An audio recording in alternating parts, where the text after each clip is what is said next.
Everyone, শুভ সন্ধ্যা। তো তোমাদেরকে সকলকে শুভ দীপাবলি। তো তোমরা সবাই নিশ্চয়ই ভালো আছো, তো ভালো থাকো। সামনে আবার পুজো আসছে, ভাইফোঁটা আসছে, সবাই এনজয় করো, খুব খুব খুব ভালো থেকো। আর তোমাদের কাছে আমি আবার একটা লিখে নিয়ে চলে এলাম তোমাদের শোনাবো বলে। আশা করি তোমাদের ভালো লাগবে। আজকের লেখাটা খুবই সুন্দর, তোমাদের খুবই ভালো লাগতে পারে। তো তোমরা শোনো আর পাশে থেকো, সাপোর্ট করো, পাশে থাকতে ভুলো না। কারণ তোমরা পাশে না থাকলে কে থাকবে বলো, যেরকম বলে থাকি। তো সবাই সবার পাশে থেকো। আর চলো তোমাদেরকে আগে শুনিয়ে দিই। আবার আসছে শীত, বুধ নাচছে। আবার আসছে শীত, বুধ নাচছে। গা ছমছম জঙ্গল, রাস্তা দিয়ে যাচ্ছি যখন গান শুনছি গুনগুন। রাস্তা দিয়ে যাচ্ছি যখন গান শুনছি গুনগুন। শিয়াল ডাকে, কোকিল ডাকে, মনে হয় রাত। শিয়াল ডাকে, কোকিল ডাকে, মনে হয় রাত।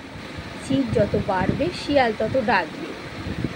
মনে যত খারাপ হবে শীতে তত ঘুরতে যাবে। মন যত খারাপ হবে শীতে তত ঘুরতে যাবে। মা দুর্গা জলে পড়বে, শীত আবার ফিরে আসবে। তো চলো, তোমাদের জন্য এইটুকুই লিখে এনেছিলাম, আশা করি তোমাদের ভালো লাগবে। আর সত্যি কথা বলতে যে তোমরা একটু পাশে থাকলে, সবাই সবার পাশে থাকলে, সবার সঙ্গে থাকলে নিশ্চয়ই সবাই সবার সাফল্যতাটা পাবে। আর আশা করি আগামী দিনে সবার শুভেচ্ছা রইল। সবাই ভালো থেকো, সুস্থ থেকো। আর তোমরা সবাই আমার পাশেও থেকো।